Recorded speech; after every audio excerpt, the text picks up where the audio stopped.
Shook her up, I shook her down. Heave away, haul away. I shook her all about the town. We're bound for South Australia. It's the 29th of June, 2023, and I'm Yvonne Laval on behalf of the Watch House in Cullercoats. Talking today to Derek McEwen, Yes, that's right. whose family came from Cullercoats. Tell us about your mum. My mother, well, as you've got there, she was born in 1912 on the fishermen's cottages in Front Street. Right. Her mother was a fisher lass, and she had a round of selling fish in Desmond. She used to get the early morning mail train, I believe, up to Desmond and sell up wares up there. And that's what she used to do. My grandfather, I'm not quite sure about. And I know a lot about him after his wife had died. I believe he used to do fish. He used to go on the fishing boat. I was told at one time that had a coble, Right. but I'm not sure. I was told it was called the Hester. Oh, right. That would be worth looking into. Yeah, but I'm not certain about that. But anyway, my mother, as you say, was born in 1912 in the colleges, and at the age of 5, her mother died. She died of silent pneumonia, and that was contacted by doing the lanes, baiting the lanes in bad weather, and they didn't know she had it, and she died very suddenly. I believe she was only 42. Oh, that's young. At the same time, my mother had siblings, one being Ella, who was the eldest of the siblings, and she lived in Simpson Street. The other two were Kitty and Jake, and they were teenagers, I believe.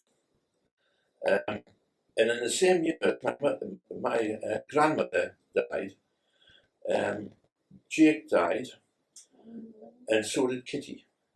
So my mother lost her mother. My mother lost her mother, a brother, and a sister, all within 12 months.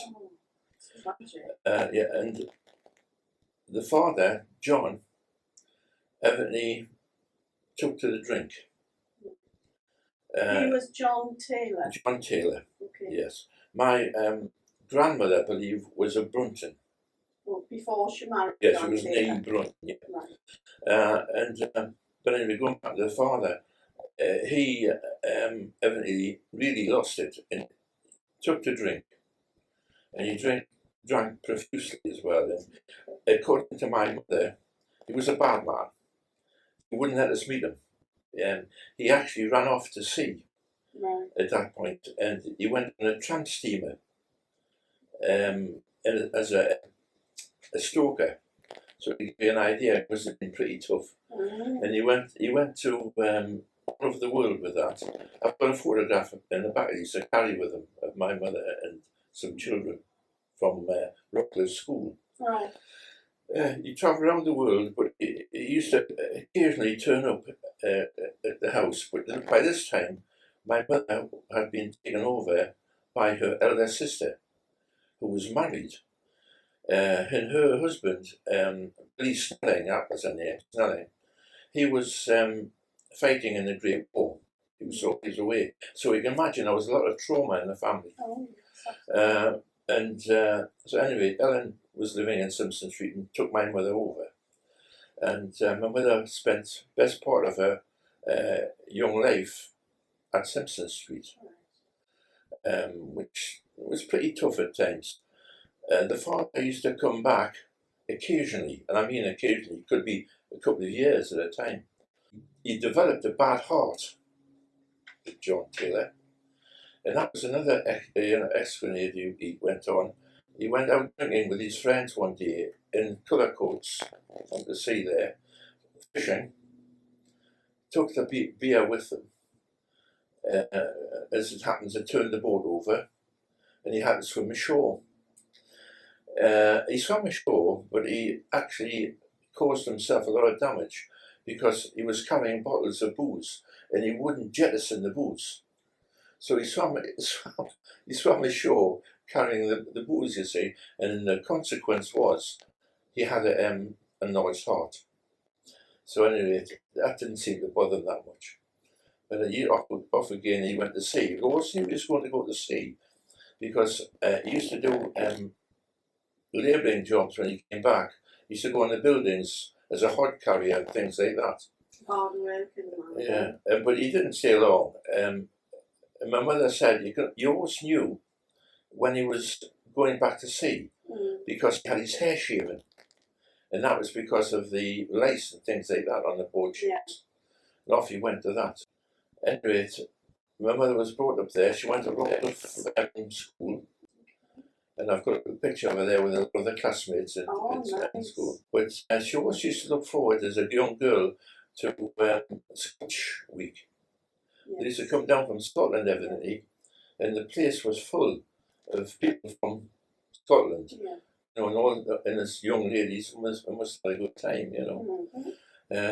Anyway, going back again to the days of the cottages, there was a ship, evidently, I'm told this by my mother, went aground off by the island, St. Mary's Island, and it was full of best wood. And it was a bit, the situation must have been a bit like Whiskey Galore. All the local fishermen went out to the ship and took a lot of the wood from it. And all the cottages, evidently in Cullercoats, was stacked with wood. And the local police were informed and they came round and investigated. But being the local police, again a bit like Whiskey Galore, they didn't want to know. So they came knocking on the doors and they actually went and knocked on Simpson Street door. And they asked about the wood. And they got a direct answer, no wood here, nothing. And my mother said she can remember the wood being stacked up in the house, right to the ceiling in places. And it actually happened that, you know. And the police just smiled and said, right, off I go. They didn't bother looking in any of the houses, anything they had. Turned a blind eye. And turned a blind eye to that. That was an interesting sort of thing that happened, yeah. My grandfather, I should say, also knew Scraper Smith. Right. He got awarded some sort of medal, I don't know what it was for. Right. And you, Polly Duncan, have you heard of Polly Duncan? I think someone Yes. mentioned Yeah, it. she went down to the palace. Raising money for the Iron Line. That's Oh, right. She used to take her a box around all of the pubs and leave them there, which she collected a fair bit from. Oh. But Polly Duncan, my mother knew quite well. And she was quite a well-known celebrity. But anyway, after my mother was married, she was married, I believe, down near Plymouth, that big church down there with the high steeple. But anyway, Did she come back to Cullercoats to live when she got married? Did she stay in Cullercoats long? she stayed for a while in Cullercoats or Whitley Bay. I'm not quite sure which. I know she went near where the tennis courts were in Whitley Bay and lived there for a while. How old was she when she got married? I'm not quite sure, but it's about 26, Right, okay. somewhere around over there. Yeah. Well, which time, of course, Billy Snelling had come back from the forces. He survived the Great War. And she told me times about Billy coming back. He used to come back with a big strapping chap. He used to come, because I knew him as well. He used to come back and his Royal Enfield rifle, I believe, in the corner. You wouldn't be allowed to do that now. But he used to put that in the corner with a bayonet lying against it, you know. Yeah. And when he came back from war, Ellen took all his clothes, everything, took it in the backyard and burned a lot. Really? Yeah, everything. Because it was absolutely rancid. Being in the trenches all that time, you know. And the poor man used to have nightmares about the war, which lasted possibly 2 years. My mother said the language was something choice. He used to wake up in the middle of the night shouting and fighting. He was actually charging in the trenches. And anyway, he got over that all right, you know. But it was the old man, as my mother used to call her father, the old man. He used to come back, and when he came back, he was always involved with the lifeboats. I believe he was on the official list Oh, on the lake boats, yeah, John Taylor. And his nickname was Jackie Bunkley. And that's because he looked like his uncle. He had steely grey hair. And I think I've inherited the same thing. He said he was good in some ways because she could remember him running up Simpson Street with one leg in his trousers and the other leg in his long johns. She said because when the rocket went up, he was one of the first to be out there, and he used to dash up the street dressed like that. Ridiculous. You But, talked about the church being bombed in the war. well, there was a church on the corner from Simpson Street, and it was bombed. My parents were there at the time, and I suppose I was because I was born at the beginning of the war. And evidently there was a huge explosion, and the soot came down from the chimney and killed the tortoise they had in the park. And it was red hot, and killed the tortoise. Everybody dashed out, and they went down to where the church was, and had been bombed. It was a direct hit on the church. And evidently the organist was in a terrible state because he had been practicing the organ, left his son inside to do a bit of practice, and he went out for a smoke at the doorway. The bomb hit it, blew him outwards out onto the street, and the boy was killed. They never found the body. They reckon it was totally disintegrated, and it was a pretty bad one. My father went out and helped clear some of the glass away and stuff like that, So that was a nasty experience down there. And I'm told, now I don't know how right this is, but I was told that Whitley Bay area, there was a plane brought down. A German plane was brought down off the sea by the batteries, I think they called it, somewhere. And because there was these sort of civil defence used to man it. And I believe my uncle used to be on it, but the time he wasn't on it was the time they brought the plane down. And they wouldn't bother to pick him up. His body was washed up. And my mother said he was just a boy. But there was a lot of bad feeling at the time about the bombing of the church. Because he said jettison the bombs on the way out from the raids, and they wouldn't touch St Mary's Island. Really? No, because they used that as a way in. When they saw the island, they knew where they were. It was a landmark, so they never touched the island. My mother used to walk across at times to the island, but she used to be a bit frightened of it. She didn't like the figureheads. I don't know if you know about the figureheads that were on the island. There used to be a lot of figureheads. I can remember some of them. The old sailing ships. The figureheads with people and things like that on them. They were lined up along the side at one time. And my mother used to be frightened of those, didn't like them at all. And there was a family called Crisp used to live there. Lived there a lot of times. Funny enough, when I went to art college, one of the Crisps was one of my lecturers. He was a good artist. He had a studio on the island. Amazing. And he was a very nice man as well. He was very nice. But so talking about art and paintings, you've got a beautiful painting, and your family are in it. Well, that was in Ellen's hands, I believe, originally. Then it was given to my mother, and it was just a print. But it was a good print. It was like a good old-fashioned lithograph, and my mother kept that. Now, she knew that was her mother was receiving the child. So it's your grandmother? That's my grandmother, and my great-grandmother is behind her. Directly behind her? Well, to the left of her. Because there's two older people. It's an older lady in a darker type of dress and things like that. And you can see she's a lot older than you. And that's my great-grandmother. And there's a lady just to the right of my mother who's a cousin. So there's three of them there that I know of. We're definitely our family, My mother always used to wonder about the child. Now, it all depends when it was painted. It was a child, because my mother had red hair, and the child had it across. It's got red hair. So she always used to wonder about that, but there's no concrete evidence about it. But the other three there are, were definite. So they were definite. The old lady was a Brunton, Right. and I'm not quite sure about the cousin, but she was definitely a cousin of the one. So that's that lot. But my mother, after she was married, was up in Newcastle living in Heaton, and she went with my father to the big exhibition on the town moor, the exhibition park.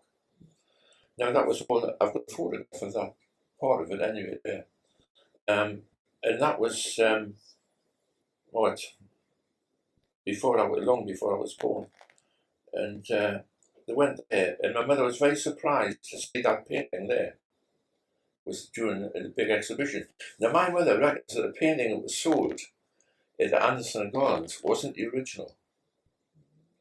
A very good copy, but it wasn't the original. She said the original was the size of a wart. It was big, she said, because she was overawed with the actual size of it. And where was that held then? Where was that one kept, the big one? I don't know where it was kept. It was especially brought in for the exhibition for the Northeast, you see. Right. And my mother was absolutely stunned at this. She said, this huge picture. Because she has a smaller one, she knew exactly what it was. But she said, so that was the original. And the one was sold. She reckons that it was not the original. But I saw that one as well, actually, at Anderson and Gardens. I went and had a look at it. And it was very similar, to that one. But yeah, and there's been a lot of artists down there. As you know, they'll know Pullman and people like that. Yes. But there was another one. I've got a couple of these paintings. Slater. Have you ever heard of Slater? Well, he was very well known in the Northeast, and his pictures, they sell quite well. He just made the landscapes. Were they in the watch house as well? No. Paintings? No. He was a professional artist, and he used to paint a lot down at Cullercoats. My mother knew him. She said the picture, and she can remember, was very like you would expect an artist to be. She said he used to have a big smoke on and a fedora hat. and she said she can remember him painting down at Cullercoats, Right. and with his easel, and he used to tie his easel through a bit of rock to make sure it didn't blow away, and he used to paint down there. And he gave my mother a hymn book. And unfortunately, she doesn't have it now. Right. But she got a hymn book given to her by him. And he's a very well-known artist, actually, Slater. But mainly seascapes. But I've got a seascape here of his, big one. He's very well known. Did he live in Cullercoats? I believe he lived down the coast somewhere. Right. And he had, my mother said he had 3 sons. But, So did you, when you were young, I know your mum went to Newcastle to live after a little while in Cullercoats after getting married. Yeah. Did you come to Cullercoats as a child to visit? Me, yes, very regularly. Did you still have family there? Yes, Ellen. Ellen And lived Billy there Snelling. still. And she had 2 children. Right. One called William Snelling, and Peggy Snelling. Now they were there, and I used to go down there very regularly. And I remember playing in the back lane. There was a back lane to the Simpson Street, and it still is, I think. And there was a little, I'm not called a drain, like a little trough thing at the end of the lane to take the water away. And I remember my brother and I used to kick whelks up and down that, Willits as they used to call them, up and down that lane. And Ellen used to give us a penny, I think it was, each, and tell us to go down to the local shop on the corner, little shop. And we had to buy, we didn't get a choice of what we were going to buy with our penny. We had to buy a stick of, licorice. Licorice root. We had to buy that. And it's just said because it was very good for you. It's still very good for you. Very good for you. So I had to buy that.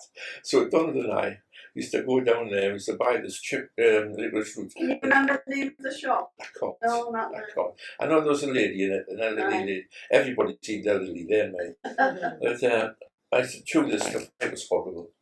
At first it wasn't too bad, but it was just like chewing a stick. Yes. Yeah. But anyways, after that, and that was a kind act by Ellen. And as I grew a bit older, she used to keep on making me stand up because I grew very quickly as a boy, and I stopped growing at 13. I was 6'2", nearly 13. But before that, she used to always make me stand up and say, "By Derek," she said, you would always be a great police." That's what she used to say time and time again. But yeah, she said that time and time again. So, do you have any recollection of the watch house when you were in Yes. Yeah. Well, I was christened. Oh no, by the mission one was next door, Right. and I was christened there. But we used to go to the watch house. We used to go to the bank top. Right. We used to go to the bank top on a Sunday, and there was a large congregation of people there, and they all used to sing hymns and jolly songs on a Sunday and collect money towards the mission. Right. And that was a regular occurrence. There was a lot of people there, and as I used to say, it was called the bank top there. Right. Yeah. But my mother again used to say, on that bank there was a battle years ago, but again I'm not sure about that. She said that at least they called it the Bloody Bank. Oh, right. Because it was in the day, I think it was the days of the Vikings or something mad like that. But I'm not sure about that. But she used to tell me tales like that, and it was cornfields pretty close to the cottages. Yeah, she used to play in the cornfields. And I did that picture out there, mainly for my mother, because she used to play there. She used to sit on that bank near where their boats were and play shops. And she used to collect all sorts of shells and things like that. Yeah. She used to tell me about Cliff House as well, being a bit of a wild place. About smugglers. Yeah, the smugglers cave down in Cullercoats. I used to play in there. And it's not a very big cave, but it's when you're young and playful with my brother and I, we used to play in that. Have a good time, But yes, I used to go down there regularly. Yeah.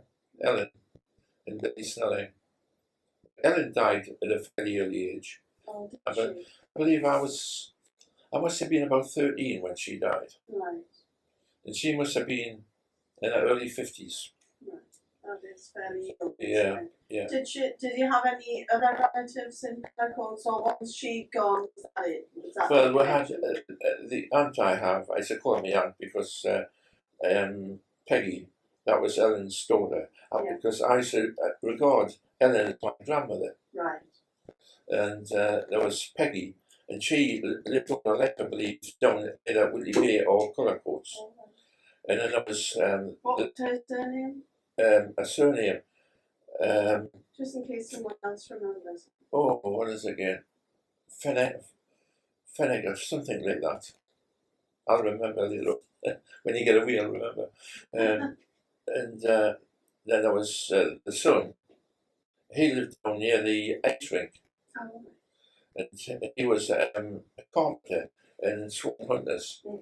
And he used to play rugby, and he used to play for the county. He played for Rockcliffe Rovers or something like that down there. Yeah, I remember him telling me not to bother with rugby, play football. He said there's more money in it. But he's gone now, unfortunately. And I don't know about Peg. Our third children as well, So is there anything else that we haven't covered? Any other lasting memory you've got of Cullercoats? Anything you want to round off by saying about your time or your family's time in Cullercoats? There wasn't many of our family down there, really. Yeah. There was really only Ellen and Billy Snelling and the son and the daughter. And my grandson, my daughter's named the grandson after William Jacobson. Because my daughter was christened down at Cullercoats as well. And they made the same mistake on the christening form as they did on mine. It was done by Lyle, one of the Lyles, because they were a fairly prominent family down at Cullercoats. And when I was christened there, they put the wrong date on my christening thing. So he crossed it out right. But when I took my daughter down, guess what? It was done by one of the Lyles, and he made a mistake on the date, crossed it out and put it right. So all those years later, The same thing happened. same thing happened. Now they've got two, I think, 2 or 3 plaques on the wall at the mission, and they're two Snelling. I think Billy Snelling, Ellen Snelling, and probably the daughter and son. Mother was always a bit put out that she actually helped to bring those 2 children up, Oh, and she was never included in the actual war. yeah, that's She a was a bit upset about that. shame. But yeah, so Okay, well, thanks ever so much, Derek. My pleasure. Really interesting. Yeah. Well, I've told you more, but I only found out things when I used to come in at night times Yeah. after I'd been out with in the town and what have you, and not like your grandfather. But I went out and they used to come in, and my mother used to be waiting up, make sure I got in, and she used to start telling me little stories about being down at the coast. You It's know, really so, good to capture yeah. all of that. Yes, yes, For the heritage of the Yeah, Brunton, really, yeah. in Cullercoats. yeah. Oh yes. So thank you ever so much. Oh, for it's giving us my, some it's my. Shook her up, I shook her down. Heave away, haul away. I shook her all about the town. We're bound for South Australia.